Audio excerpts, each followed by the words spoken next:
வாயடைத்து போய் வாயிலே திணித்திருந்த அந்த துணியை எடுத்து கட்டையெல்லாம் அவுக்கிறான். அப்பொழுது நாரதர் அவரிடத்திலே கேட்கிறார், என்னப்பா திருடா, போகும்போது ஏதோ மின்னல் வேகத்தில் போனாய், வரும்போது ஆமை வேகத்தில் வருகிறாய், அழுத கண்ணீரோடு வருகிறாயே, என்ன என்று கேட்கிறார்.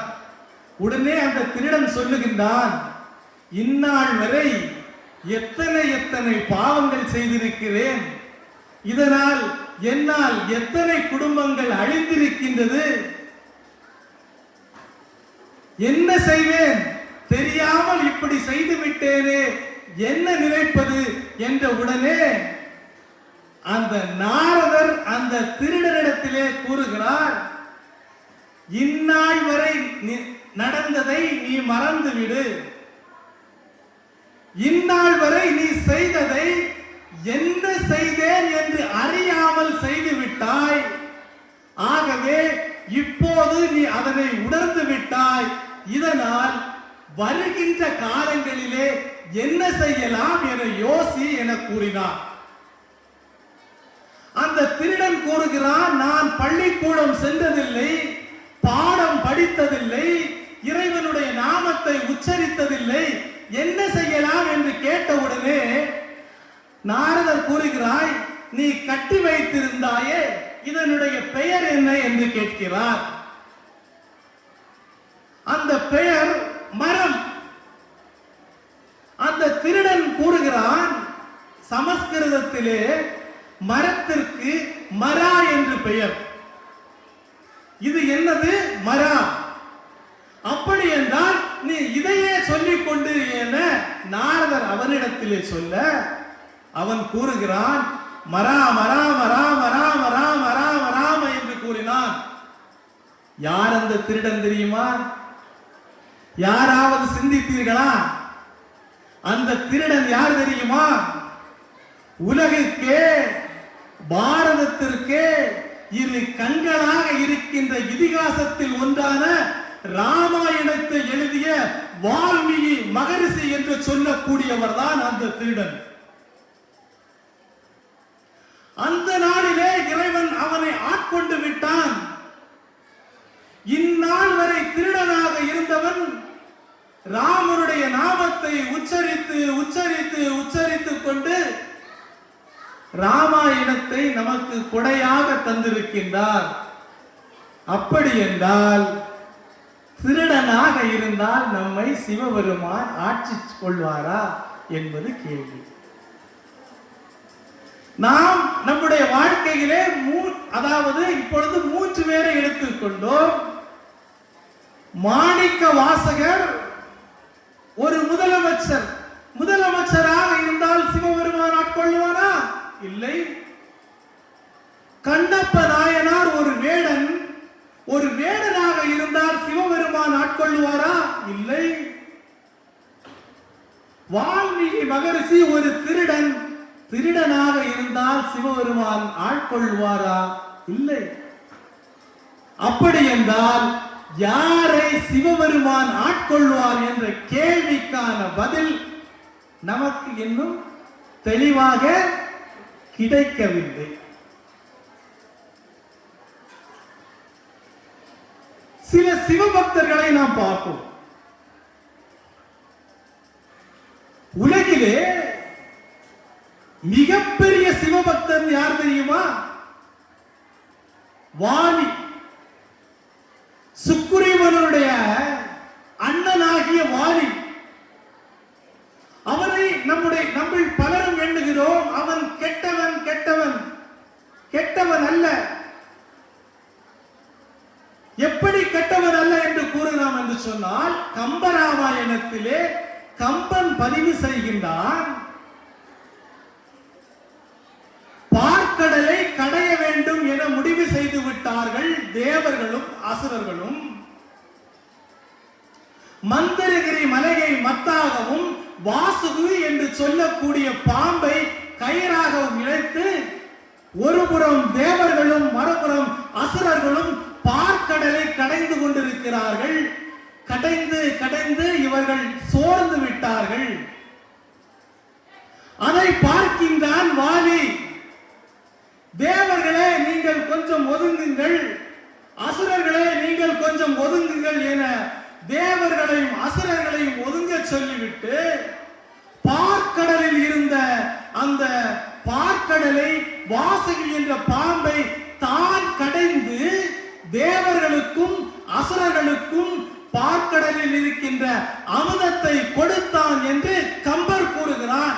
ஒருவன் கெட்டவனாக இருந்தால் அடுத்தவன் துயருறுகின்ற பொழுது அதனை பார்த்து ரசித்துக் கொண்டிருப்பான்.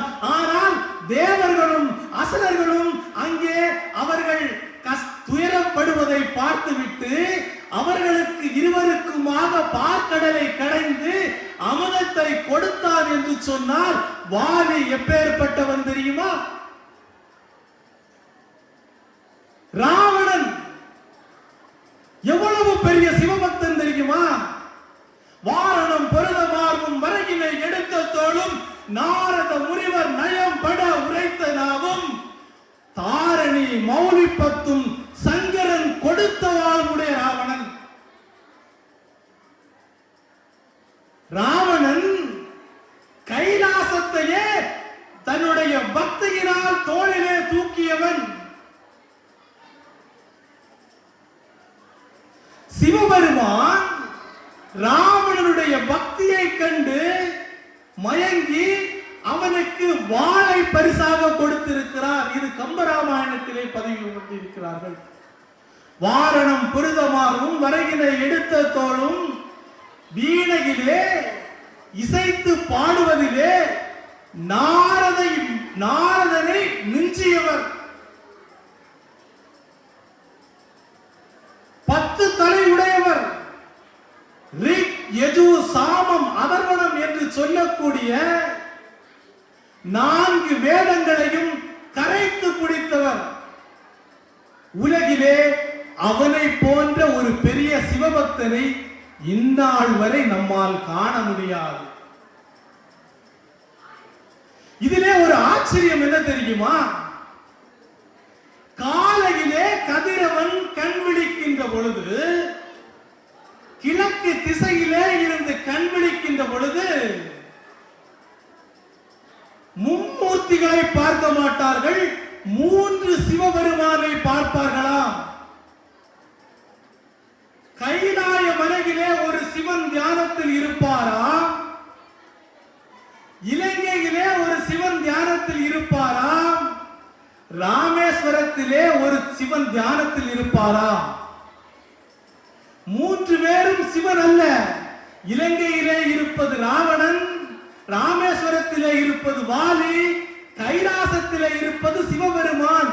காலை கதிரவன் கண் விழிக்கின்ற பொழுது இந்த பார்க்கின்ற 3 பேரையும் பார்த்தால் சிவபெருமான் வடநாட்டிலிருந்து தென்னாட்டிற்கே வந்துவிட்டார் போலும், தென்னாடுடைய சிவனே போற்றி என்று 3 பேரையும் தொழுவாராம். யார்? சூரிய பகவான். அப்பேற்பட்ட ராவணனை ஆட்கொண்டாரா சிவபெருமான்? இல்லை. வாலியை ஆட்கொண்டாரா? இல்லை. அப்படி என்றால் யாரை ஆட்கொள்வார் என்ற கேள்விக்கான பதில் நமக்கு இன்னும் கிடைக்கவில்லை. சிவபெருமான் யாரை ஆட்கொள்வார்? வேடனாக பிறந்தால் அல்ல, முதலமைச்சர் பதவியில் இருந்தால் அல்ல, திருடனாக இருந்தார் அல்ல, எந்நேரையும் சிவனையே போதித்துக் கொண்டிருக்கின்ற நமச்சிவாய ஓம் நமச்சிவாய என்று சொல்லக்கூடிய ராவணனையும் அல்ல, வாலியையும் அல்ல. யாரை சிவபெருமான் ஆட்கொண்டார் என்ற கேள்விக்கான பதில் ஒன்றே ஒன்றுதான். அறம் எவன் செய்கின்றானோ, அறம் எவன் செய்கின்றானோ அறம் செய்பவனை ஆண்டவன் ஆட்கொள்ளுவான். அறம் என்பது என்ன?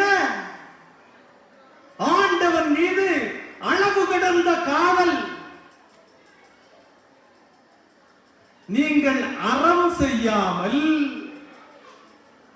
ஆண்டவனுடைய நாமத்தை ஒரு நாள் 24 மணி நேரமும் உச்சரித்தாலும் உங்களுக்கு ஆண்டவன் காட்சி கொடுப்பது இல்லை. என்னது அறமா? அந்த அறத்திற்கு சிவன் ஒரு தெளிவான ஒரு விளக்கத்தை கொடுக்கிறார் பாருங்கள். அறமும் ஆண்டவனும் வேறு அல்ல, அறம்தான் ஆண்டவன். அதனால்தான் நம்முடைய முன்னோர்கள் என்ன கூறுவார்கள் தெரியுமா? சிவனுக்கும் நந்திக்கும் குறுக்கே நீங்கள் செல்லாதீர்கள். ஒரு சாமானியரிடத்திலே கேட்கிறார்கள், சிவபெருமானுக்கும் நந்திக்கும் குறுக்கே நாம் செல்லக்கூடாதாம், ஏன் என்று கேட்டால், சிவபெருமான் ஆழகால விஷத்தை உண்டுவிட்டான். அந்த விஷமானது அவனது கண்டத்திலே இருக்கின்றது. அதனால் தான் கரை கண்டனாக இருக்கின்றான். அந்த விஷமானது மேலும் கீழும் செல்லாமல் இருப்பதற்காகவும் அந்த வெப்பம் தணிவதற்காகவும் நந்தி பகவான் தன்னுடைய மூச்சு காற்றை அனுப்பி சிவபெருமானை எனது கூழாக்குகிறார்கள் என்று கூறுகிறார்கள். அது உண்மை அல்ல. சிவபெருமான் கடவுள், நந்தி அறம். அறத்திற்கும் ஆண்டவனுக்கும் இடையிலே நீங்கள் செல்லாதீர்கள். சென்றீர்கள் என்று சொன்னால் ஆண்டவன் உங்களுக்கு ஒருபோதும் காட்சியளிப்பதில்லை. பிரதோஷ காலங்களிலே நந்தியின் 2 கொம்புகளின் நடுவாக ஆண்டவனை பார்த்தால் நமக்கு நல்லது என கூறுவார்கள். அதற்கு நோக்கம் என்ன தெரியுமா? அறத்தின் வழியாக நீ ஆண்டவனை பார். கொள்ளையடித்துக் கொண்டு கோயிலுக்கு கொடுத்தால் உனக்கு புண்ணியம் கிடைக்காது. அறம் செய்து அறத்தின் மூலமாக நீ ஆண்டவனை பார்த்தாய் என்று சொன்னால் உன்னை அவன் தானாகவே வந்து ஆட்கொள்ளுவான். சிவபெருமான் எதன் மேல் வருவார்? நந்தியின் மீது வருவார், அறத்தின் மீது வருவார். ஆதலால் அறமும் ஆண்டவனும் வேறு அல்ல. எந்த ஒரு மனிதன் தன்னுடைய வாழ்க்கையிலே அறத்தை சரிவர செய்தான் என்று சொன்னால் அந்த அறம் செய்பவனை ஆண்டவன் ஆட்கொள்வான்.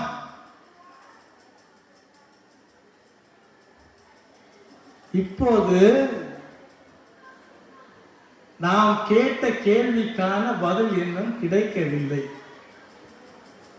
முதலில் கேட்ட கேள்வி என்ன? யாரோடு சிவபெருமான் திருவிளையாடல் ஆடுவார்?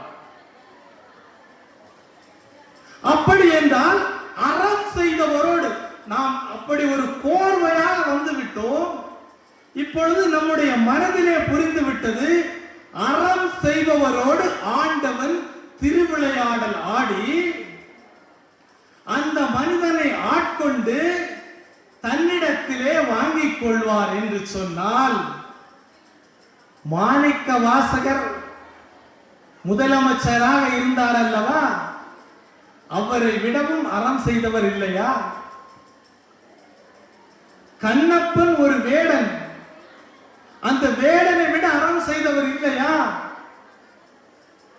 வால்மீகி ஒரு திருடன், அந்த திருடனை விட அறம் செய்தவர்கள் இல்லையா என்ற கேள்வி மீண்டும் நம்முள்ளே பிறக்கிறது. இந்த கேள்விக்கான பதில் என்னவென்றால், அறம் என்பது என்ன என்பதனுடைய பொருளை நாம் உணர்ந்து கொண்டால் ஆண்டவன் ஏன் அறம் செய்தவரோடு திருவிளையாடல் ஆடுகிறார் என தெரியும். திருக்குறளுக்கே உரை எழுதுகின்ற பரிமேலழகர் என்பவர், அவரை விட்டு விடுவோம். நம்முடைய தெய்வ புலவர் திருவள்ளுவர் அறம் என்பதனை மூன்றாக கூறுகிறார். அறத்தை மூன்றாக பிரிக்கிறார். ஒழுக்கம், வழக்கு, தண்டம். கேட்பதற்கு கொஞ்சம் கடினமாகத்தான் இருக்கும்.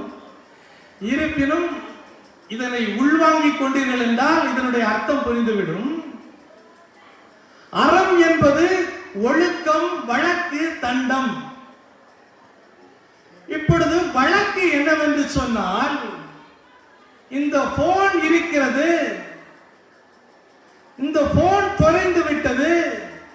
ஒருவர் சொல்லுகிறார் இந்த போன் என்னுடையது, மற்றொருவர் சொல்லுகிறார் இந்த போன் என்னுடையது. அப்படி என்றால் இந்த போன் யாருடையது என்ற ஒரு கேள்வியான எழுகின்ற பொழுது இந்த கேள்வி நீதிமன்றத்திலே செல்லுகின்றது. தீர விசாரிக்கின்றார்கள். தீர விசாரிக்கின்ற பொழுது ஒரு முடிவை எடுக்கிறார்கள். இந்த முடிவு இந்த போன் இன்னாருடையது. அப்படி ஆகின்ற பொழுது அந்த போனை எடுத்து அந்த நபரிடத்திலே கொடுத்து விட்டு எவன் ஒருவன் பொய் சொன்னானோ பொய் சொன்னவனுக்கு தண்டனையும் கொடுக்கின்றார்கள். இதிலே ஒழுக்கம், வழக்கு, தண்டம் என மூன்று இருக்கிறது.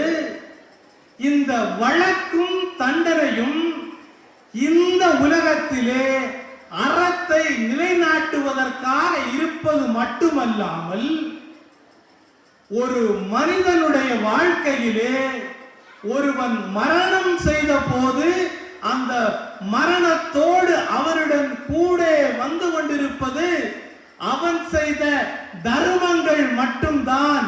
ஆதலால் எந்த ஒரு மனிதன் ஒவ்வொரு பிறவியிலும் தர்மங்களை செய்து செய்து அவன் சேகரித்துக் கொண்டிருக்கிறான். இந்த வழக்கும் தண்டனையும் இந்த உலகத்தோடு முடிந்துவிடும். ஆதலால் தான் இறைவனை வணங்குகின்ற பொழுது நம்மை அலங்காரமாக காட்சிப்படுத்தி கொண்டு என்னை பக்தன் என்றோ அல்லது ஒரு ஆலயத்திற்கு நன்கொடை வணங்குகின்ற பொழுது நான் இவ்வளவு ரூபாய் கொடுத்தேன் என்று கொட்டை எழுத்தில் போட்டாரோ இறைவன் காட்சி கொடுப்பதில்லை. அறத்தை செய்து செய்து செய்து அந்த அறம் பெருகி பெருகி பெருகி எவரிடத்திலே இந்த அறமானது கைவாங்கி இருக்கின்றதோ அந்த மனிதன் இந்த உலகத்திலே பிறவி என்கின்ற பெருங்கடலிலே சிக்கி தவித்துக் கொண்டிருப்பவனை தூக்குடாவனை இத்தனை காலம் அறம் செய்து விட்டான், மீண்டும் பிறவியாகிய பெரும் பிடியிலே தவழ்ந்து கொண்டிருக்கிறான். இவனை நற்கதி அடைய செய்ய வேண்டும் என்று எவன் ஒருவன் அதிகமாக அறம் செய்தானோ அவனை ஆட்கொண்டு இறைவன் அவன் மீது திருவிளையாடலை ஆடி அந்த மனிதனிடத்திலே இருக்கின்ற அனைத்தையும் போக்குகின்றார். ஒரு போக்கிலே நான் வந்துவிட்டேன். யாரோடு சிவபெருமான் திருவிளையாடல் ஆடுகிறார் என்ற கேள்விக்கு உங்களுக்கு முடிந்த அளவு பதில் தெரிந்து விட்டது என நினைக்கிறேன். உடலும் உள்ளமும் சோர்ந்து விட்டது. இருப்பினும் நாம் வந்திருப்பது சிவனோடு ஒரு இரவு. அதனால் கேட்பதற்கு சில கடினமாக இருந்தாலும் இன்னும் சிறிது நேரம் கூட நான் பேசுவதற்கு ஆசைப்படுகிறேன். அப்படி என்றால் இப்பொழுது நமக்கு தெளிவாகிவிட்டது. அறம் யார் செய்கிறார்களோ இந்த உலகத்திலே நம்மால் முடிந்த அளவு அறம் செய்வோம். என்னிடத்தில் பணம் இல்லை, பரவாயில்லை. அகில திரட்டை தந்த ஐயா வைகுண்டர் எதிரிமா சொல்லுகிறார், அன்பாக ஒரு மலர் எடுத்து அனுதினமும் பூஜை செய்தால் ஐயா நான் உன்னை ஆட்கொள்ளுவேன். கோயிலுக்கு லட்சம் லட்சமாக கோடி கோடியாக பணம் கொடுக்க வேண்டிய அவசியம் இல்லை. இந்த உலகத்திலே ஒரு மனிதன் தனு கரண புவன போகம் என்கின்ற 4 விஷயங்களை தாங்கி ஒரு ஜீவனாக ஒரு தாயினுடைய கற்பத்திலே இந்த உலகத்திலே பிறந்து விட்டான். அவன் முன் ஜென்மத்தில் செய்த பாவ புண்ணியத்தின் விளைவாக உடலை வாங்கிவிட்டான். அந்த உடலிலே அந்த உழைப்பை செய்வதற்கான ஆற்றல் மிக்க கைகளையும் கால்களையும் புத்தியையும் வாங்கிவிட்டான். வாங்கியவன் இந்த பெற்றவருக்கு இந்த சமுதாயத்திலே இப்படிப்பட்ட சூழ்நிலையிலே இப்படிப்பட்ட இன்பத்தையும் துன்பத்தையும் அனுபவிப்பதற்காக முன்ஜென்ம பாவ புண்ணியத்தின் இயல்பாக பிறந்து விட்டான். நீ இந்த ஜென்மத்தில் எப்படிப்பட்ட தாய்க்கும் தந்தைக்கும் எப்படிப்பட்ட சூழலில் பிறந்திருக்கிறாயோ உன்னால் இப்படிப்பட்ட சூழலில் என்ன அறம் செய்ய முடியுமோ அந்த அறத்தை நீ செய். அவன் 50,000 கொடுக்கிறான், இவன் 5,000 கொடுக்கிறான், அவன் 1000 கொடுக்கிறான், கவலை இல்லை. இந்த ஜென்மத்திலே இந்த பெற்றவருக்கு இந்த சூழ்நிலைகளே நீ பிறந்து விட்டாய், உன்னால் முடிந்த அளவு செய். காரணம் என்னவென்றால் நீ இந்த உலகத்திலே இருந்தாலும் நீ செய்த தர்மங்கள் உன்னிடத்திலே ஜென்ம ஜென்ம ஜென்மமாக உன்னிடத்திலே வந்து கொண்டிருக்கும். ஒரு நாள் பிறவி என்கின்ற பெருங்கடலிலே நீ மாட்டிக்கொண்டிருக்கின்ற உன்னை இந்த பந்தம் பாசம் உறவு மக்கள் செல்வம் எல்லாவற்றையும் அழித்துவிட்டு உன் உள்ளத்திலே இருந்து சிவபெருமான் அங்கும் இங்கும் இல்லை. சிவபெருமான் அங்கும் இங்கும் இல்லை. ஓடி ஓடி ஓடி ஓடி உட்கலந்த ஜோதியை நாடி நாடி நாடி நாடி நாட்களும் கழிந்து போய் சிவபெருமானை அங்கே இருக்கிறானா, ஆலயத்தில் இருக்கிறானா, அல்லது இங்கே இருக்கிறானா, கைலாசத்தில் இருக்கிறானா என்று தேடி செல்ல வேண்டிய அவசியமில்லை. உன்னுடைய உடம்பின் உள்ளே இந்த பஞ்சபூதத்தினால் உருவாக்கப்பட்ட உடம்பின் உள்ளே ஜோதியாக இருந்து நீ செய்கின்ற அறங்களையும் அதர்மங்களையும் பார்த்து கொண்டு உன் ஆன்மாவுக்கு உள்ளே ஜோதியாக இருக்கின்றான். அந்த இறைவனை நீ உன்னுள்ளே தேடு, வெளி உலகத்தில் தேடாதே. நாம் சில விஷயங்களை செய்வோம், யாரும் பார்க்கவில்லை. ஒரு தவறை செய்து விடுவோம், யாரையும் பார்க்கவில்லை. ஆனால் யாருடைய கண்ணையும் மறைத்து விடலாம், பஞ்சபூதங்களுடைய கண்ணை மறைத்து விடலாம். ஆனால் உன்னுள்ளே ஆன்மாக்குள்ளே ஜோதியாக சிவபெருமான் இருந்து பார்த்து கொண்டிருக்கிறான். ஆலயத்திலே என்னால் கைகரியம் செய்ய முடியவில்லை, அவர்கள் பணம் படைத்தவர்கள் 10,000 கொடுத்து விட்டார்கள், என்னால் கொடுக்க முடியவில்லையே, என்னால் இந்த பெஞ்சை மட்டும் தூக்கி போடுகின்ற அளவுதான் இருக்கிறது, நான் இந்த விஷயத்தை செய்கிறேன். சிவபெருமான் உன்னுள்ளே ஜோதியாக இருந்து பார்த்து கொண்டிருக்கிறான். அவன் 10,000 கொடுத்து 10 கோடி கொடுத்து கிடைக்க முடியாத அந்த அருளை ஒரு பெஞ்சை தூக்கி போட்டால் உனக்கு ஆட்சி செய்வான். காரணம் உன்னுடைய சூழல் இப்படி ஒரு சூழலிலே நீ பிறந்து விட்டாய். ஆதலால் அறம் செய்வோம்.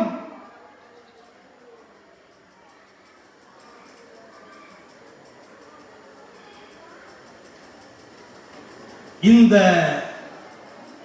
அறத்தை எது அறம்? சில சமயங்களிலே நமக்கு ஒரு விஷயம் அறம் என தோன்றும், உண்மையில் பார்த்தால் அது அறமா என்று தெரியாது. காரணம் நம்முடைய அறிவு சிற்றறிவு. இந்த சிற்றறிவு நம்முடைய தனு கரண புவன போகம் என்று சொல்லுகிறோம் அல்லவா? நம்முடைய பாவ புண்ணியத்தின் கணக்குப்படி இந்த உலகத்திலே இப்படி ஒரு சூழலிலே இப்படி ஒரு சமுதாயத்திலே இப்படி ஒரு பெற்றோருக்கு பிறந்து விட்டோம் அல்லவா? அதனால் நாம் செய்வது அறமா என்று தெரியாமல் நாம் செய்கிறோம் அல்லவா? அதனால் நீ செய்கின்ற விஷயத்தை அனைத்தையும் ஆண்டவனிடத்திலே ஒப்படைத்து விடு. ஆண்டவா,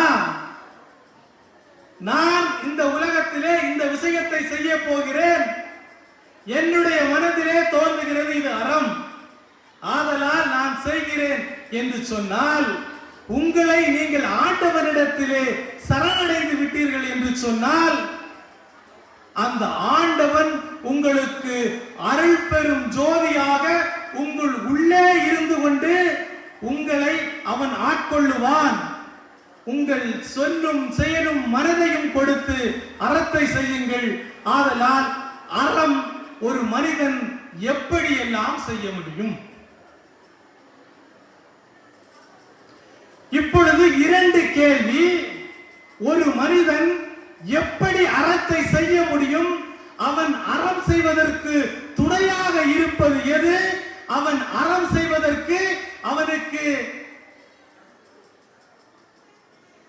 எதிராக இருப்பது என்ன?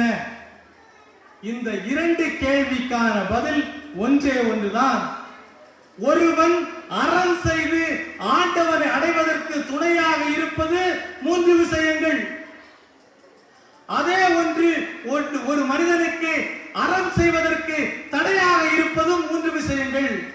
ஏதென்று கேட்டால் உடம்பு, வாக்கு, மனம்.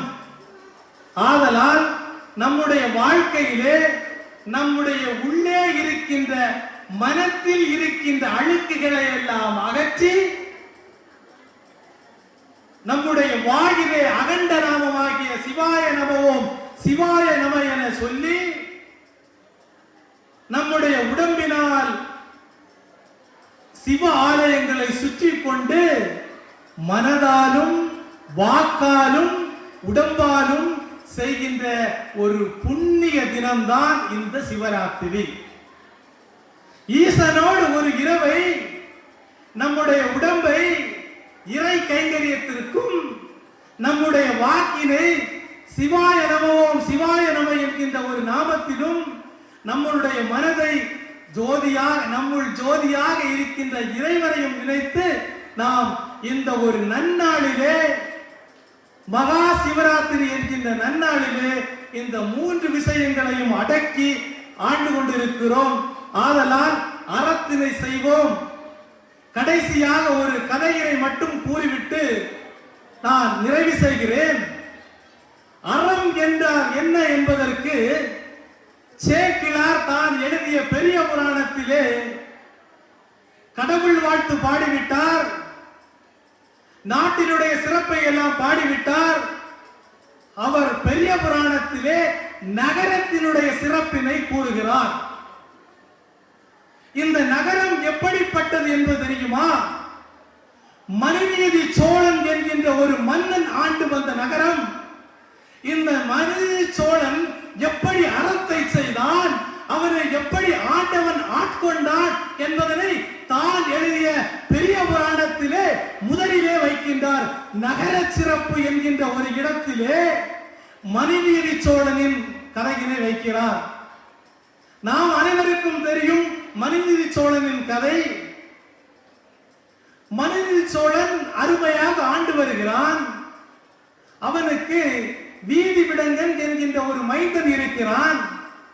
நாளொரு நேரையும் பொழுதொரு வண்டமாக ஆண்டு வருகிறார்கள். அவர்கள் நாடு சீரும் சிறப்புமாக ஆண்டு வருகிறான். ஒரு நாள் தன்னுடைய மந்திரி சபையை கூட்டி மனுநீதி சோழன் கேட்கிறான், நம்முடைய நாடு எப்படி இருக்கிறது? நாட்டில் உள்ள மக்கள் எல்லாம் எப்படி இருக்கிறார்கள்? சிறப்பாக இருக்கிறார்களா என்று கேட்டவுடனே மந்திரிகள் கூறுகிறார்கள், நம்முடைய நாடும் சிறப்பாக இருக்கிறது, மக்களும் சிறப்பாக இருக்கிறார்கள், அனைவரும் சிறப்பாக இருக்கிறார்கள், ஒரு குறையும் இல்லை மன்னா. மன்னனுக்கு ஒரு சந்தேகம். காரணம், மன்னரை சுற்றி இருக்கின்ற மந்திரிகள் அனைவரும் என்ன கூறுவார்கள்? மன்னரை சந்தோஷப்படுத்த வேண்டும் என்ற இடத்திலே இப்படி கூறுகிறார்களா? ஆகவே தன்னுடைய அரண்மனையின் வாசலிலே ஒரு மணியை கட்டினான். அந்த மணி ஒரு பறைசாற்றப்படுகிறது. இந்த நாட்டிலே யாருக்காவது ஒரு துயரம் வந்து விட்டால் நீங்கள் மந்திரிகளை பார்த்து பேச வேண்டிய அவசியமில்லை, மன்னனை பார்த்து பேச வேண்டும் என்கின்ற அவசியமில்லை, இந்த மணியினை மட்டும் அடித்தால் போதும் என்கின்ற ஒரு பறைசாற்றப்படுகிறது. அந்த மணியினுடைய ஓசை எப்படி இருக்கும் என்று யாருமே கேட்காத அளவுக்கு இருந்தார்கள். ஒரு நாள் அந்த மணியினுடைய ஓசை மன்னனுடைய காதிலே விழுந்தது. பாவத்தினுடைய ஓசை தன்னுடைய காதில் கேட்டது மன்னன் ஓடோடி வருகிறான், மந்திரிகள் ஓடோடி வருகிறார்கள். மந்திரிகள் நடந்ததை எல்லாம் விசாரிக்கின்றார்கள். அரசன் கேட்கிறான், என்னுடைய நாட்டிலே யாருக்கு துயரம் வந்தது, எதற்காக வந்தது என்று கேட்டவுடனே மந்திரி கூறுகிறான், வளவா, நின் புதல்வன் ஆங்கோர் மணிநெடும் தேரேறி அரசுலா தெருவில் போகுங்கால் ஒரு இளைய ஆண் பசுக்கன்று தேர்கால் இடைபுகுத்து மாண்டதாக தளர்வுறும் இத்தாய் வந்து மணியை அடித்தது என்றான். இந்த பாடலுடைய பொருளை உற்று நோக்குங்கள். வளவா, மன்னா, உன்னுடைய புதல்வன், நின் புதல்வன் ஆங்கோர் மணிநெடும் தேரேறி மணிகள் கட்டி இருக்கின்ற ஒரு தேரிலே சென்று கொண்டிருக்கிறான். சிந்தித்து பாருங்கள், ஒரு தேரிலே மணி கட்டி இருக்கின்றது. தேர் போகின்ற பொழுது எப்படி இருக்கும்? ஜில் ஜில் ஜில் என்று ஒரு சத்தம், ஒரு ஓசை எழுப்பி கொண்டிருக்கும். தேர் சென்று கொண்டிருக்கிறது. அந்த தேர் எங்கு செல்லுகிறது என்று சொன்னால் பொது இடத்தில் இல்லை, அரசர்கள் போகின்ற வீதியிலே. அரசர் போகின்ற வீதியிலே அரசனுடைய மகனாகியவன் மணி கட்டிய தேரில் சென்று கொண்டிருக்கின்ற பொழுது ஒரு இளைய, ஒரு சிறிய பசுக்கன்று என்ன செய்து விட்டது தெரியுமா? தேரின் முன்னால் வரவில்லை. முன்னால் வந்திருந்தால் கூட அவன் அந்த தேரை நிறுத்தி இருப்பான். அந்த தேருடைய இடையிலே புகுந்து விட்டது.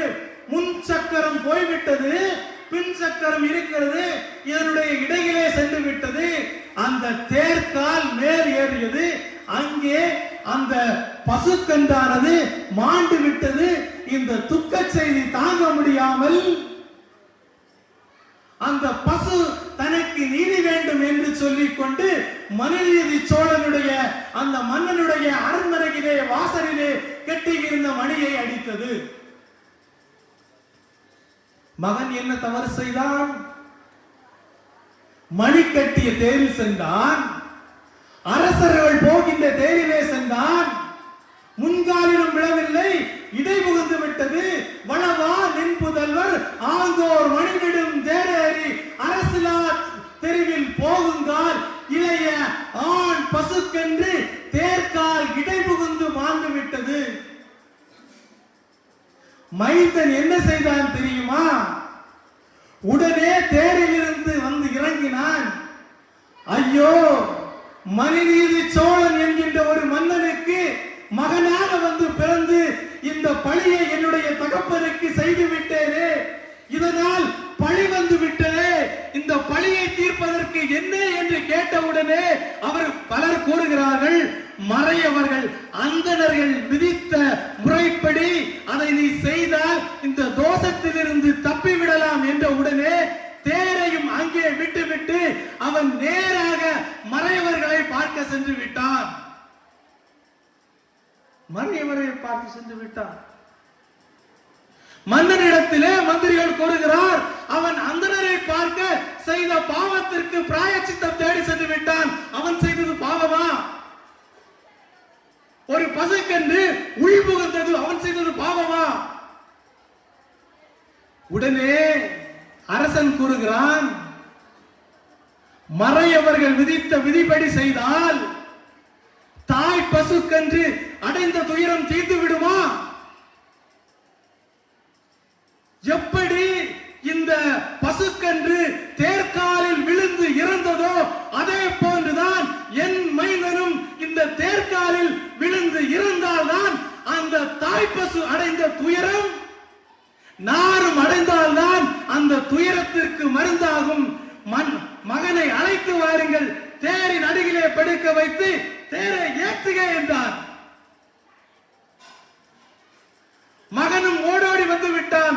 மனு என்றும் ஒரு என்னுடைய தந்தைக்கு பழிச்சொல் வந்துவிடும் என்று நினைத்தேன். ஆனால் தந்தைக்கு பழி வராத வரை தந்தை ஒரு அறத்தை சொல்லிவிட்டார், தேர்காலில் படுத்து விட்டார். மந்திரியை கூப்பிடுகிறார், தேரை ஏற்று